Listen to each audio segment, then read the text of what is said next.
నమస్తే, this is Sourya. Welcome to our channel. ఈరోజు మనతో పాటు సీనియర్ జర్నలిస్ట్ దాము బాలాజీ గారు ఉన్నారు. వారితో మాట్లాడతాం. నమస్తే సార్. నమస్తే. సార్, ఇంతకుముందు మనం అంటే 7 అడుగులు వేస్తే 7 జన్మల్లో నీతోనే జీవితం అని భార్యాభర్తల బంధం ఎప్పుడు చూసినా అదే మనకి వినిపించేది గతంలో ఒక నానుడి. పెళ్ళి అని అంటే అంతవరకే అనుకుంటా. బట్ ఇప్పుడేంటంటే 3 ముళ్ళు వేయంగానే 3 రోజులకి 3 నెలలకే ముక్కలు అవుతున్నాయి జీవితాలు అని. సో మూసాపేటలోని రీసెంట్గా జస్ట్ 3 months అయిందంట అమ్మాయి సూసైడ్ చేసుకుంది. ఎందుకు 3 నెలలకే సూసైడ్ చేసుకుంది? అంత అవగాహన లేకుండా భార్యాభర్తలు ఉంటున్నారా? అసలు ఏం జరిగింది? ఇదొక ఇంపార్టెంట్ న్యూస్ అండి. విషాదకరమైన వార్త కూడా. సో మనం మామూలుగా అనేక సూసైడ్లు జరుగుతున్నాయి. సో ఇది ఎందుకు ఇంపార్టెంట్ అంటే దీనికి మామూలుగా సూసైడ్కి ప్రధాన కారణం డౌరీ హరాస్మెంట్లు, ముఖ్యంగా విమెన్కి ఫ్యామిలీలో హరాస్మెంట్లు ఇవి ఎక్కువ ఉంటాయి అన్నమాట. జనరల్గా ఏంటంటే మొత్తంగా స్త్రీలు ఆత్మహత్యలు చేసుకోవడంలో 30-40% డొమెస్టిక్ డిస్టర్బెన్స్ వల్లే స్త్రీలు ఆత్మహత్య చేసుకుంటున్నారని ఇండియన్ జర్నల్ ఆఫ్ సైకాలజీ ఒక రీసెంట్ సర్వేలో చెప్పింది. అయితే ఇక్కడ కారణం అది కాదు. కారణం నిజానికి వీళ్ళిద్దరి మధ్య గొడవలకి కారణం వచ్చి ప్రధానంగా తనకి టైం కేటాయించట్లేదు భర్త అని ఆమె చనిపోయింది అనేది.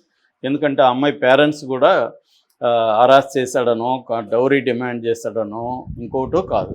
ఓకే, ఓన్లీ ఏంటంటే తనకి తగినంత టైం స్పెండ్ చేయట్లేదు భర్త అనే కారణంతోనే ఈమె చనిపోయింది అనేది ప్రాథమికంగా వస్తున్న వార్త.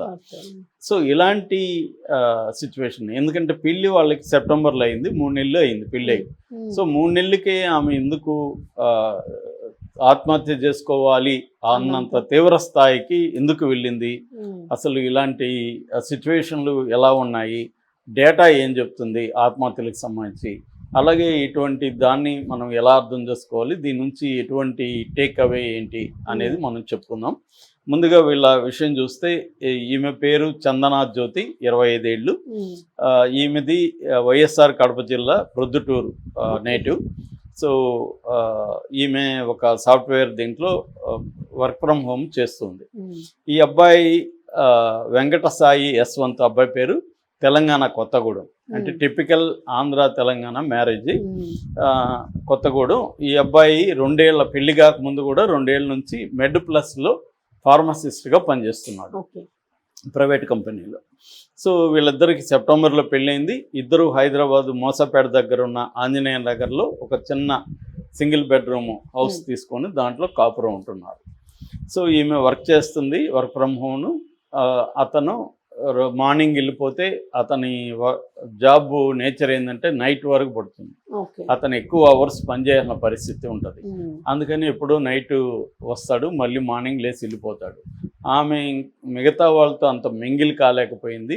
అక్కడ కొత్త మ్యారేజ్ ఒకటి, మిగతా వాళ్ళతో కూడా ఆమె మింగిల్ అయ్యే స్వభావం కూడా తక్కువ ఉందని చెప్తున్నారు చుట్టుపక్కల వాళ్ళు. ఆమె పక్కింటి ఆవిడ చెప్పింది, ఆ అమ్మాయి ఎప్పుడు కూడా తనలో తానే ఏదో ఉంటుంది, ఎప్పుడు కూడా కళ్ళల్లో నాకైతే నీళ్లు కనిపించేవి, అలా ఉండేది. అమ్మాయి ఎక్కువ మాట్లాడేది కాదు. అప్పుడప్పుడు వాళ్ళిద్దరి మధ్య గొడవలు కూడా మాకు వినపడేవి, కాకపోతే అది వైలెంట్గా ఏమి లేదు, ఏదో గట్టిగా ఆర్గ్యుమెంట్స్ ఉండేవి అనేది వాళ్ళు చెప్పారు. సో ఇప్పుడు ఏం జరిగిందంటే, ముందుగా అబ్బాయి పోలీసులు చెప్పింది. పోలీసులు మనకి సిఐ రమేష్, కోకటిపల్లి పరిధిలోకి వస్తుంది, పోలీస్ స్టేషన్ పరిధిలో సిఐ రమేష్ ఈ కేసును డీల్ చేశాడు. ఆయన మీడియాతో చెప్పిన దాన్ని బట్టి, అలాగే ఫ్యామిలీ వాళ్ళు చెప్పిన దాన్ని బట్టి మనకు అర్థమైంది ఏమంటే, వీళ్ళిద్దరి మధ్య గొడవలకి ఇదే కారణం. ఈమె లోన్లీగా ఫీల్ అవుతుంది, వర్క్ ఫ్రమ్ హోమ్ ఉంది, ఆమెకి జాబ్ ప్రెజర్ కూడా ఉంది. వర్క్ ఫ్రమ్ హోమ్ అంటే కూడా ఈ మధ్య కోవిడ్ తర్వాత విమెన్కి డబుల్ వర్క్ అయింది. ఇంటి పని చేయాలి, ఇది చేయాలి. ఇంట్లోనే ఉంటారు కాబట్టి ఇంటి పని చేయాలి, పిల్లలు ఉంటే పిల్లల్ని టేక్ కేర్ చేయాలి, జాబ్ అంటే 3 రకాల పనులు ప్రెజర్ వాళ్ళ మీద పడుతుంది, హ్యాండిల్ చేయాలి. లేదా ఆఫీస్కి వెళ్తే కనీసం ఒక చేంజ్ ఓవర్ ఉంటుంది, వేరే సర్కిల్లో సరదా కబుర్లు చెప్పుకోవడము, మధ్యలో టీలు తాగడము, అబ్బాయిలు అమ్మాయిలు మాట్లాడుకోవడము, ఒక అవుట్లెట్ ఉంటుంది. ఇక్కడ అవేమీ లేదు. వర్క్ ప్రెజర్ ఉంటుంది, ఒంటరిగా ఉండాలి, పక్కింటి వాళ్ళతో ఎక్కువ మాట్లాడితే వాళ్ళతో ఇష్యూలు వస్తాయి, వాళ్ళతో ఎక్కువ మాట్లాడలేరు. కాబట్టి ఇలాగా వాళ్ళ మీద రకరకాల ప్రెజర్స్ ఉంటాయి. హస్బెండ్ ఏమో అతను వెళ్ళిపోతాడు, అతనికి వర్క్ ఉంటుంది, సర్కిల్ ఉంటుంది, అతనికి అవుట్లెట్ ఉంటుంది, మధ్యలో ఎవరితోనో ఫ్రెండ్ కలిస్తే ఈవెనింగ్ మందు వేసుకొని హాయిగా మాట్లాడుకొని వస్తాడు. సో ఈ కంపేర్ చేసుకున్నప్పుడు స్త్రీ మీద ఎక్కువ ప్రెజర్ ఉంది, అబ్బాయిలు కనీసం అవుట్లెట్ ఉంటుంది. వర్క్ ప్రెజర్ ఉన్నా కూడా కనీసం ఒక అవుట్లెట్, ఒక కమ్యూనిటేరియన్ లైఫ్ వాళ్ళకు ఉంటుంది. సేమ్ సిచ్యువేషన్ ఇది. దాంతో వీళ్ళిద్దరి మధ్య కొద్ది రోజులు గొడవలు అయ్యి ఇద్దరు వేరే వేరే రూముల్లో పడుకోవడం. అంటే ఈమె బెడ్రూమ్లో పడుకుంటే తన హాల్లో, వాళ్ళకు ఉండేది ఒకే బెడ్రూమ్. సో పడుకుంటున్నారు. దీన్ని ఈ మధ్య సైకాలజీలో ఏం పిలుస్తున్నారంటే స్లీప్ డైవర్స్ అంటున్నారు. చాలా మంది wife and husband sleep divorce అంటే అర్థం ఇద్దరు వేరే వేరే గదుల్లో నిద్రపోవడం రకరకాల కారణాలతో. సో అది కూడా బాగా పెరిగింది ఈ మధ్యకాలంలో. స్లీప్ డైవర్స్ అనే కాన్సెప్ట్ బాగా పెరిగింది. అలాగే వీళ్ళిద్దరూ స్లీప్ డైవర్స్ చేస్తున్నారు 3 నెలల తర్వాత. సో మొన్న ఏం జరిగిందంటే ఈ అబ్బాయి అలాగే పడుకున్నారు. ఆ రోజు కూడా గొడవ అయింది. ఆ అమ్మాయి లేచి వెళ్ళి తన బెడ్రూమ్లో లాక్ వేసుకొని పడుకుంది. ఈ అబ్బాయి బయట పడుకున్నాడు.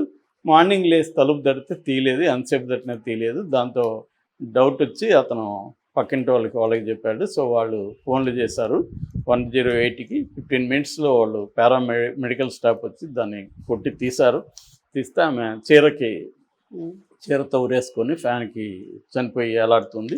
దాంతో ఇమ్మీడియట్గా ఆమెను ఒక దగ్గర ఉన్న ప్రైవేట్ హాస్పిటల్కి తీసుకెళ్లారు. వాళ్ళు ఆల్రెడీ బ్రాట్ డెడ్ అని చెప్పారు, చనిపోయినాక తెచ్చారని. అక్కడ నుంచి పోలీసులు ఎంటర్ అయ్యారు. పోలీసులు ఎంటర్ అయ్యి గాంధీ హాస్పిటల్కి తీసుకెళ్లారు, పోస్ట్ మార్టం చేశారు. దాని తర్వాత అన్నేచురల్ డెత్ కింద వాళ్ళు నమోదు చేశారు. అట్లాగే అబెట్మెంటింగ్ సూసైడ్ కింద ఇతని మీద కూడా కేసు పెట్టారు. పేరెంట్స్, ఇరువైపుల పేరెంట్స్ వచ్చారు. సో ఈ అబ్బాయి కూడా ఈ విషయం ఇదేం చెప్పాడు. పేరెంట్స్ కూడా ఈ అమ్మాయి మాకేమీ ఇతను హరాస్ చేస్తున్నాడు అని అది కానీ కంప్లైంట్ చేయలేదు. ఒంటరిగా ఉంటున్నాను, ఇంట్లో ఒంటరితనం ఉంది, వర్క్ ప్రెజర్ ఉంది అనేది మాత్రం మాకు చెప్పేది. మేము అది మామూలే కదా, సిటీల్లో అందరికీ కామనే కదమ్మా, అది కొంచెం జాగ్రత్తగా ఉండు, వాళ్ళతో వీళ్ళతో స్నేహం చేయి అట్లాంటివి మేము చెప్పించాం తప్ప అంతకంటే మాకు కూడా డీటెయిల్స్ తెలియదు అనేది. భర్త కూడా ఈ విషయం మీద మా ఇద్దరికి గొడవలు అవుతున్నాయి కానీ ఇంత నిర్ణయం తీసుకుంటుందని నేను కూడా అనుకోలేదు అనేది అతను చెప్పాడు. సో ఇది ఇప్పటి వరకు అంటే మనం వెళ్ళి ఫ్యాక్ట్ ఫైండింగ్ చేసి అనేక వివరాలు మనం తీయలేదు కాబట్టి మనకి థర్డ్ పార్టీ లాగా మనకు విషయం తెలిసింది అంతే. కాకపోతే ఇలాంటి కేసుల్ని మనం డేటా పరిశీలిస్తే మామూలుగా అలా డౌరీ రిలేటెడ్ డెత్స్ అయితే 7,000 సంవత్సరానికి జరుగుతున్నాయి ఇండియాలో ఇప్పటికి NCRB national crime records bureau ప్రకారం. అయితే ఒక విచిత్రమైన లెక్క ఏంటంటే ఆడవాళ్ళు మగవాళ్ళు ఇద్దరు ఆత్మహత్యలు చేసుకుంటారు కదా, కానీ మగవాళ్ళు ఎక్కువ ఆత్మహత్యలు చేసుకుంటారు డేటా ప్రకారం. అంటే ఫర్ ఎగ్జాంపుల్ 2022లో NCRB national crime records bureau ఇచ్చిన డేటాలో 122,000 మంది మగవాళ్ళు ఆత్మహత్య చేసుకుంటే అదే సంవత్సరం ఓన్లీ 48,000 మంది స్త్రీలు మాత్రమే ఆత్మహత్య చేసుకున్నారు. కానీ లేడీస్ ఎక్కువ బయటకు కనిపిస్తూ ఉంటాయి కదా సార్, జెంట్స్ చాలా తక్కువ కనిపిస్తుంది ఆత్మహత్యల. అదే డేటా అబద్ధం చెప్పదు కదా.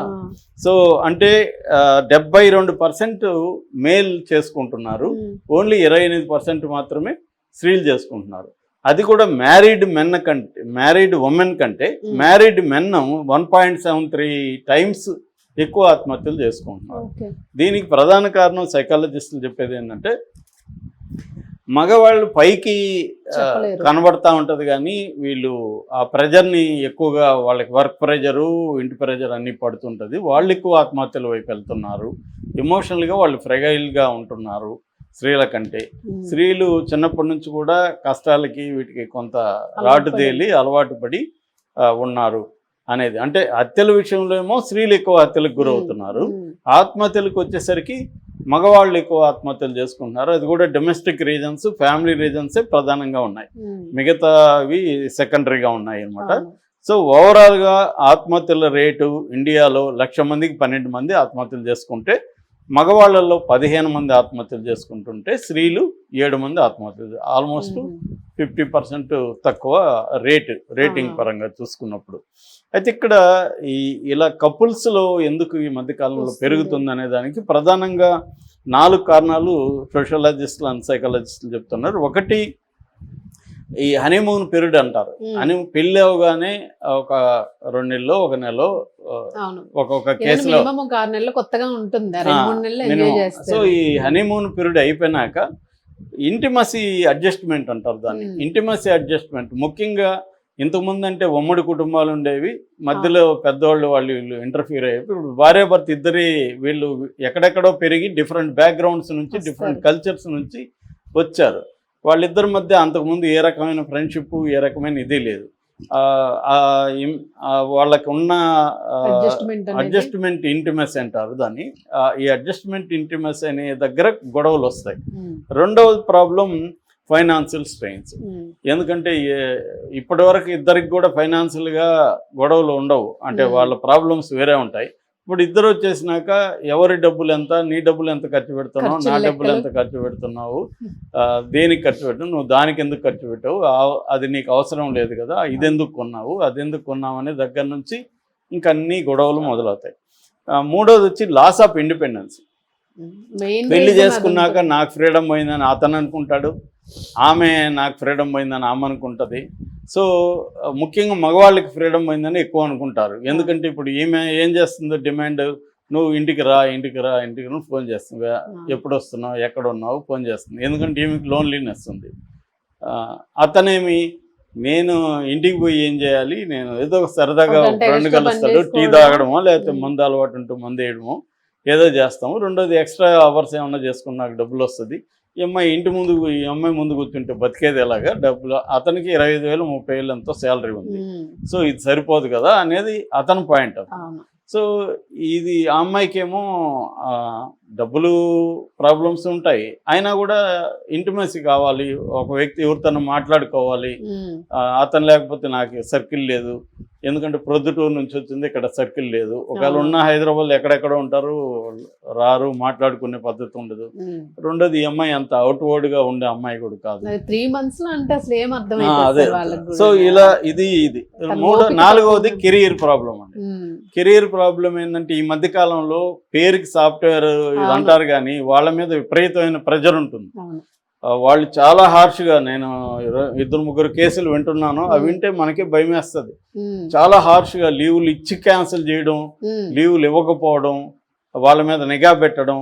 ఈ మధ్య ల్యాప్టాప్ల బదులు సిస్టమ్స్ కూడా ఇచ్చేస్తున్నారు, ఎందుకంటే వీళ్ళు ఎక్కడెక్కడికో ల్యాప్టాప్లు తీసుకెళ్తున్నారు అని ఇక్కడే కూర్చోని. ఇంత అంటే ఒక రకమైన శాడిజం లాగా అయిపోయింది. ఎందుకంటే ఓవరాల్ గానే జాబ్స్ పోతున్నాయి. ఒక అమెరికాలోనే ఈ ఇయర్ 10 లక్షల ఉద్యోగాలు పోయినాయి. సో ఇక్కడ కూడా ఇండియాలో అదే 16% అన్ఎంప్లాయ్మెంట్ ఉంది. అందుకని వచ్చిన జాబ్ని వదులుకోవడానికి ఎవరు సిద్ధంగా లేరు. ఇది వాళ్ళకి అర్థమయ్యి ఏం చేస్తున్నారంటే విపరీతంగా ప్రెజర్ పెట్టి ఎక్కువ గంటలు పనిచేయాలా అనేది పెరిగిపోయింది. పేరుకి సాటర్డే సండే అంటారు కానీ దాని దోలంతా ఈ 5 రోజుల్లో తీర్చేస్తారు. సాటర్డే సండే కూడా ఒక్కొక్కసారి పని చేయిస్తారు. ఇలాగా ఆ వర్క్ ప్రెజరు. రెండోది దీన్ని ఎలా బయటపడాలో కూడా తెలియదు, హోప్ కూడా లేదు. ఫ్యూచర్ హోప్ అంటే 1 year చేసినాక మనకి ఇంకొక బెటర్ ఏదో వస్తుందనో ఇంకో ఆ హోప్ కూడా ఎప్పుడు ఉండదు. ఆ ప్రెజర్ ఉంటుంది, డబ్బులు సేవింగ్స్ ఉండదు, ఇన్వెస్ట్మెంట్ ఉండదు. ఈ దీంట్లో నుంచి ఎందుకు ఆ ప్రెజర్లో నుంచి ఏం తేలో తెలియక ఆత్మహత్య చేసుకుందాం అనిపిస్తుంది. అంటే ఒక డార్క్ టన్నెల్లో ఉన్న ఫీలింగ్ కలుగుతుంది, వెలుగు కనబడదు. ఆ ప్రెజర్ అనేది బాగా పెరిగిపోయింది. దీన్నే సిచ్యువేషన్ డిప్రెషన్ అని పేరు పెట్టారనమాట. అట్లాగే అడ్జస్ట్మెంట్ డిజార్డర్ అని కూడా అంటారు సో సైకాలజీలో. సో ఇలాగా వీళ్ళు ఆత్మహత్యలు అనేవి పెరుగుతున్నాయి రోజు రోజుకి. అర్బన్ విమెన్ కావచ్చు, మెన్ కావచ్చు, అంటే మనం జెండర్ బయాస్లు అవన్నీ కూడా పక్కన పెడితే ప్రెజర్ అనేది ఇద్దరి మీద ఏదో ఒక రకంగా పెరుగుతుంది. దీన్ని పరిష్కరించుకోవడం కోసం సైకాలజిస్టుల దగ్గర పోవడమో ఇంకోటో కూడా చేయట్లేదు. కోరుకోవాలి కొద్దిగా చనిపోయి అదే ఏదో ట్రై చేయాలి. అంటే మనకి మనసు హెల్ప్ లైన్ అనే ఒకటి ఉంది, ఆ తర్వాత ఆసరా ఒకటి ఉంది, ఇలాంటివి డైల్ 1000 అని ఒకటి ఉంది. ఇలాంటివి ఉన్నాయి కౌన్సిలింగ్ ఫ్రీగా కూడా. కనీసం వాళ్ళకి ఫోన్లు చేసి కొంత చేయొచ్చు. సైకాలజిస్టుల దగ్గర కూడా వెళ్ళొచ్చు. ముందు వేరే వాళ్ళకి చెప్పుకోవడం వల్ల ఒక్కొక్కసారి మన సమస్య మనకి భూతంలాగా కనబడుతుంది. వేరే వాళ్ళకి చెప్పడం ద్వారా వేరే యాంగిల్స్ వీళ్ళకి ఎలా దీన్ని ఉన్నంతలో ఎట్లా కోఆపరేట్ చేసుకోవాలి, ఈమె వేరే బయటికి పోవడానికి ఏమేమి చేయొచ్చు, ఈమెకి ఏమైనా యావిగేషన్స్ వేరే ఏమి పెట్టుకోవచ్చు. ఇలాగా అంటే లైఫ్ని మీనింగ్ఫుల్గా విత్ ఇన్ ద దీంట్లో ఎలా లీడ్ చేయొచ్చు, అనేది అవగాహన తక్కువ ఉంటుంది వస్తుంది. అనిపిస్తుంది. అందువల్ల తెచ్చుకోవట్లేదు ఏమవుతుందంటే ఆ ఇరుకు దీంట్లోనే ఆలోచించుకుంటూ ఉమ్, ఇంతే మన జీవితం, ఇంకా ఇది లేదు అనేది ఉంటది. ఉమ్. కాబట్టి ఇలాంటి సిచ్యువేషన్ ఉన్నప్పుడు వేరే వాళ్ళతో మాట్లాడడం, సైకాలజిస్ట్తో మాట్లాడడం